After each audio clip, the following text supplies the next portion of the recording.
This is the Fifth Estate Winning Headlines, your media police post, coming to you from Nairobi, Kenya, from the Fort Hall School of Government. In this segment, we will analyze some of the political pieces that we call cartoons this year. Today is the 27th of December 2019, and I am 2M. I am DM. And I am JM. As 2M said, we are going to be looking at some of the cartoons from this year. We've got 6 to look at, and I'll begin with the first one. But before we do so, let me remind the audience of our 3-part criteria for analyzing the cartoons. Yes. Are the cartoons humorous or dry, satirical or pessimistic, and finally, effective or just plain lazy?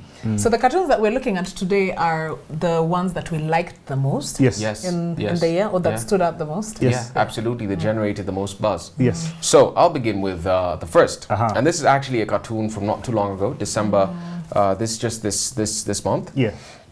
And what you have here is the life and times of Rila Odinga in politics. Yes. Yeah. Rila always seems to be getting the short end of the stick. Yeah. So in the first box, you have a caption there of Moi and Rila shaking hands, and it says, "Moi tricked you." In the second box, you have now Kibaki and Rila shaking hands, and it says, "Kibaki lied to you." Yes. In the third box, you have the caption between, you have a picture of UHURU and Rila, and the caption says, "What makes you think this handshake thing with UHURU will work?" Yes. And in the final box, now it is RUTO and Rila. If he had to dump me to get you, Yeah. is what RUTO is saying to Rila. And Rila is actually in a pensive kind of state there. He's thinking About what he's been told. about what he's been told, right? Yes. Yeah. And I'm sure that's kind of running through his mind right now, because what this cartoon is depicting is basically the coalitions and the agreements that Rila has gotten into with other politicians to get ahead. Absolutely. But somehow, somewhere in the middle, he always gets shortchanged. Yeah, so quite a humorous one. Very. It's humorous. I think the thing that I really liked about this cartoon this year is that it's a demonstration of Gado's depth. You see, a cartoonist is not just to make us laugh or to create humorous pieces about what is happening now, but they should also be able to have the historical context and knowledge to apply it to the present. You see, this is a mini historical piece. Yeah. It is. While being funny and Yes. interesting at the same time. Absolutely. And also, it was very profound, because what Gado is telling us is we are in uncharted waters. Nothing that we are seeing now has happened before. There's no single sitting president who's actually come out willingly to shake hands with the person they have beaten in an election immediately after an election. And especially when they were sworn enemies. Now, what Gado is also inviting us to do is telling us, probably asking us to, what if this could actually work for Raila Odinga? What if he's actually learned from his previous mistakes and he probably could be president? Who knows? Time will tell. What's our second cartoon? Our second cartoon is from Victor Ndula of The Nation. I think he was at The Nation then. And it's of Miguna in a passionate waltz with Oscar Sudi, the MP for Kapseret. Kapseret. Miguna is looks like a voluptuous lady. In fact, the only thing we can see that is typical Miguna is his signature hat and his glasses. Otherwise, he's wearing a beautiful dress and pearls. And both of them are saying despots. The caption there is, in politics, there are no permanent friends only or enemies. Only permanent interests. And I think Ndula here is referring to, Miguna and Sudi being ironically on the same side, while just before that, Miguna had been previously calling Sudi and his friends bootlickers and sycophants and supporters of despots. So this cartoon came out when Oscar Sudi and other Tanga Tanga MPs called for the return of Miguna after he had been exiled in Canada. To Canada. So Quite a humorous one. Definitely gave me a tickle. But also says that sworn enemies can also come back and become friends. They in politics, they say there's nothing as there are no permanent friends and no permanent enemies. They're just permanent interests. So that's very apt. And what's in our third cartoon? Third cartoon is State of the Nation. In my view, probably the my best cartoon of the year. And the context of this is when Uhuru Kenyatta went to address the nation, the State of the Nation address, which is actually constitutional. Now, what Gado was telling us is was drawing is a caricature of the prince himself, Uhuru Kenyatta, dancing with William Ruto, the color singer, and Rila Odinga in his orange pajamas. And behind them is a caricature of Prophet Owuor. Next to them, the figures Gado likes to call the corrupt people. And now you have the faceless people, you have the pig, you have the fat cat, you've got the vultures, you've got the wolf, you know, all manner of guys. And in the background is a song called Uninyunyuzie Maji Bwana. Yeah, and the money is falling on them. Yeah. Now, the State of the Nation is this. What he's trying to tell us is very simply the clergy, the political class, the corrupt, the political, the ruling elite are in it together. There's nothing like a difference in them. And what brings them together is money. From all the estates of society. From all the first, estates, the second, third, yes, fourth, the nobility, you know, and down there is and Gado has a lot of manners. He has said, there's a little bird he draws, I said, with apology of Our Lady of Fatima Kongowea Catholic Choir. The people who sang the song. The people who sang the song. Yeah. So he's seen he's used their song in an appropriate fashion. Yeah. And that's why he's saying apologies to them. But I mean, this is fantastic. Good one. I liked that cartoon. I'm not going to lie that I liked it because of the depth or the messaging. Yeah. It's just because of how it looks, how he drew them, yes. how he depicted that scene. You can actually see them really dancing. It is humorous, it is satirical, it is effective. It is. It's just brilliant. It meets all the criteria. All the criteria. It goes over and above. Absolutely. Now let's go to our fourth cartoon. Yes. In October, you will recall, of this year, the president appointed Mary Wambui, the National Employment Authority chairperson, and that generated a lot of heat. Yeah. So what we have in this cartoon, and I thought this was a really good satirical piece, is a DJ there, DJ Uhuru Kenyatta, it would appear,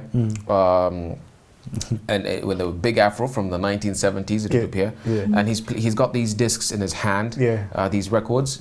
One says Moody Awori Blues Volume 6, the Modauras Album 6. He's holding up Mary Wambui very proudly, and then you've got Julius Karangi Twist, and the caption there says Uhuru loves the golden oldies, and that's in reference to his bias to appointing old people to some of these state corporations and authorities.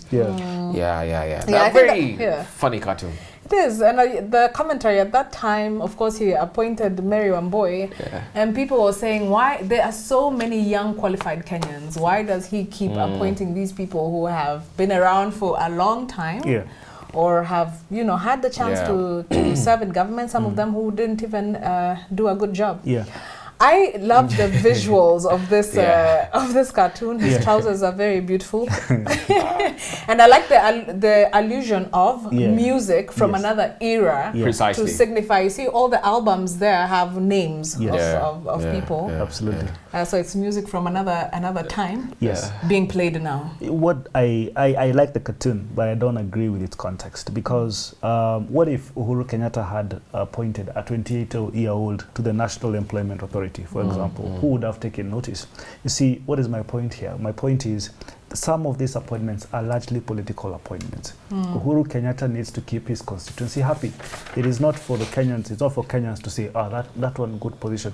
Parastatals are actually political appointments. They're not for you to go there and work and they're political appointments. But it's also about elite consensus, even more than the constituents, because he has to pay back. Absolutely. Although we could look at the cartoon differently.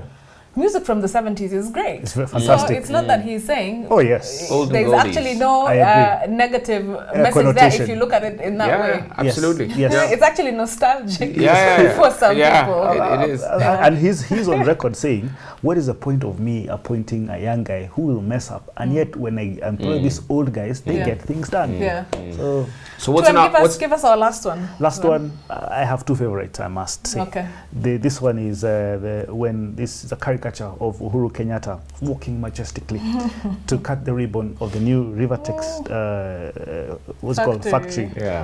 Just behind the tape is the young girl Oscar Sudi, and Oscar Sudi is holding the scissors. Behind Oscar Sudi, as a smiling Oscar Sudi, is William Ruto gesturing at Sudi to keep quiet. And behind Ruto is Governor Sang of Nandi. And Oscar Sudi says, I feel like speaking my mind. And that's where Ruto is doing Now, the context of this is Uhuru Kenyatta went to open the Rivertex factory in Kapsaret in Uasin Gishu. And they knew that Oscar Sudi, being the host MP, will talk bile. And it was actually at a time when Oscar Sudi had raised a lot of fracas and was saying all sorts of things on the media. Yeah, he was telling Uhuru Kenyatta that there are people that need to be investigated. It is you people. Yeah. And now they thought that there will be fireworks there. Yeah. I mean, this is fantastic. Oscar Sudi is known to be, he doesn't hold any punches. Yeah. He says what he feels, and that's why he needs probably to be controlled by William Ruto. This was such a hilarious cartoon, so funny, and the star of that cartoon, of course, is Oscar Sudi in his little dress and cute shoes. Yeah, and there's one thing we've missed, by the way. It was when Uhuru was filming. You see, Uhuru is walking to launch this stadium, but I mean the factory. Yeah. And his mood then was he was fuming at everyone, calling everyone. Quite furious. It's a great cartoon. Yeah. So who do we give it to? Who do we award the winning cartoon of the year? I think still the State of the Nation by Gado. Yeah. Fantastic. State of the Nation holds the crown. State of the Nation. Bigger picture if you were to look at things from a panoramic view. That's our cartoon. Absolutely. Winning cartoon. Yes. Okay. Yeah. And so what is our final thought?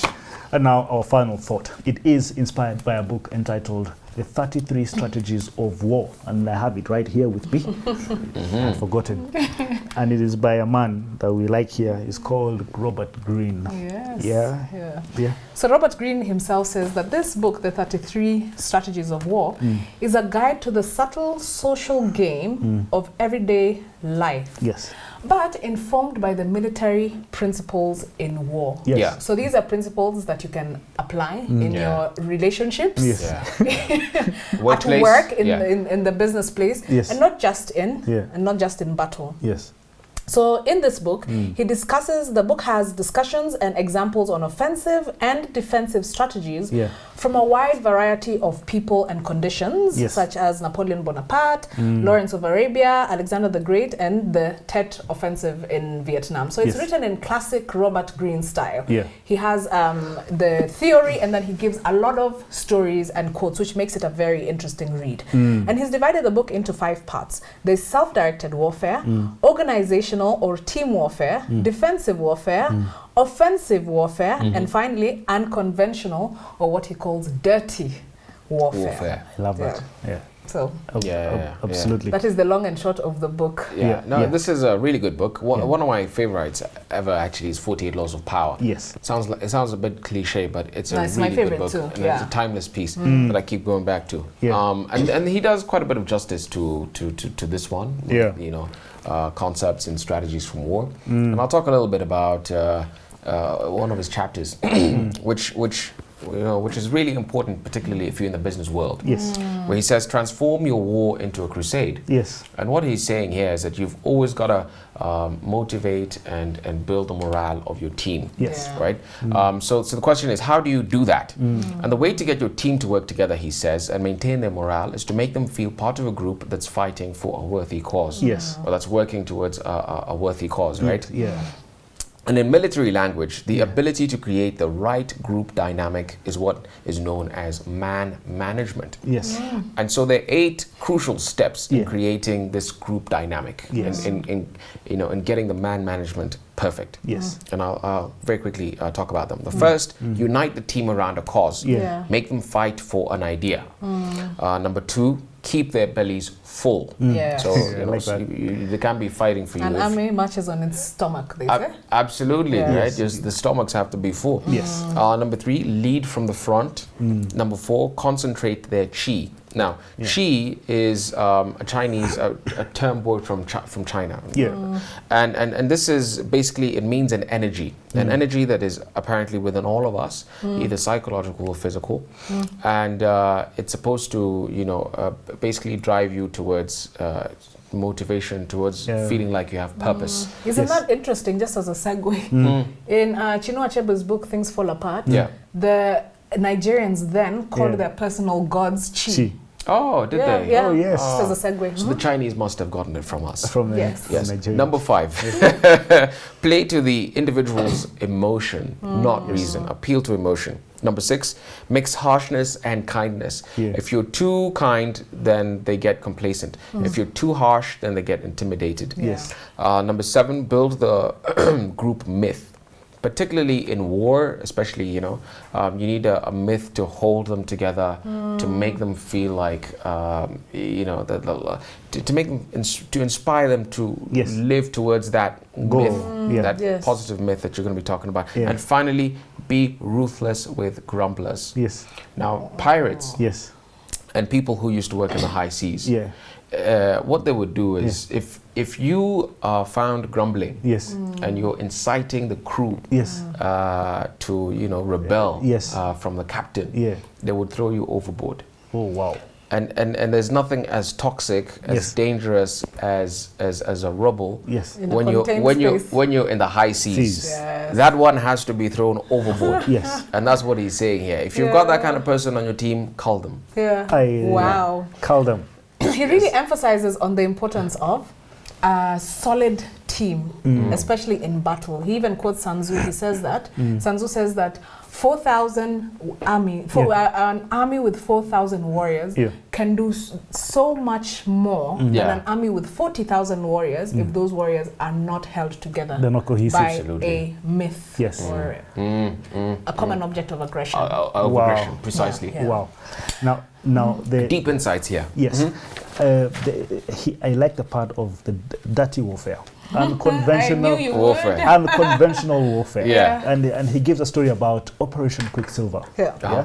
It happened in 1944 during the Second World War, and in the area of a place in France called Pas de Calais.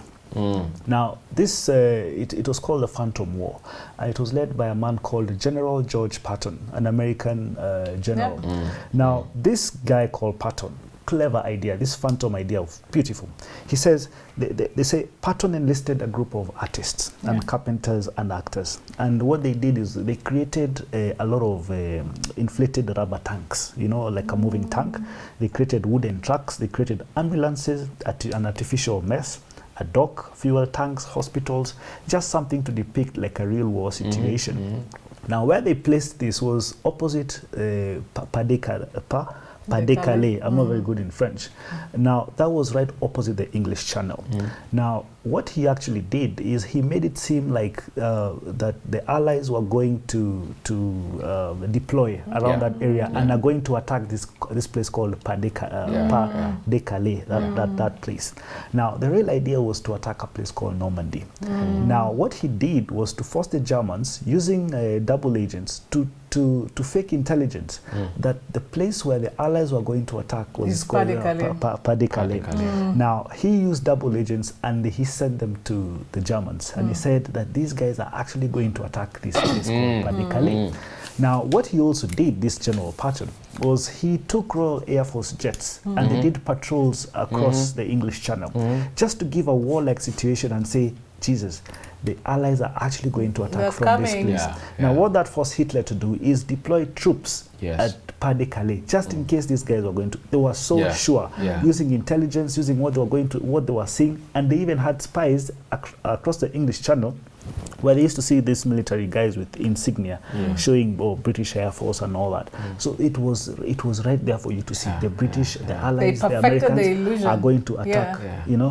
But then the landing, being a decoy. It was a decoy. The landing at Normandy happened, and even then Hitler still chose to have troops stationed at Pas de Calais, and Normandy was such a success. The landing at Normandy, that's where the Germans lost the war. Absolutely. Beautiful. Remarkable story. And speaking of intelligence, a part that I really liked in the book is know your enemy. Because he says it's a really important rule because the mind is the starting point of all war and all strategy. Beautiful. So the target of our strategies should be less the army you face than the mind of the man or woman who runs that army.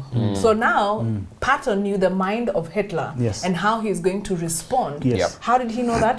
Through intelligence. Yep. So Sanzo said in the 4th century BC, Yes. he who knows the enemy and himself Yeah. will never in 100 battles be at risk. Yes. Absolutely. The war is Absolutely. won at the strategy table. Yes. And the things that you discuss at the Yes. strategy Yes. table are Yes. informed by intelligence. Yeah. Absolutely. So he quotes a story from The Art of Political Warfare by John Pitney, Yeah. where he talks about the 36th president of the United States, your favorite, Lyndon B. Johnson. Yes. Yes. And he says that he was known to have created a very efficient intelligence system, even before he became president, when Yeah. he was still a Yeah. senator. Yeah.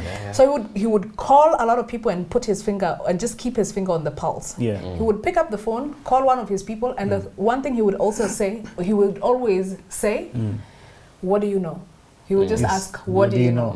And this way he got information about journalists, he got information Absolutely. about political figures, he got information about his enemies, and he was Yeah. always a step ahead in the war. He is arguably one of, if not, he is probably the most successful U.S. president as far as getting his agenda passed Yes. Yeah.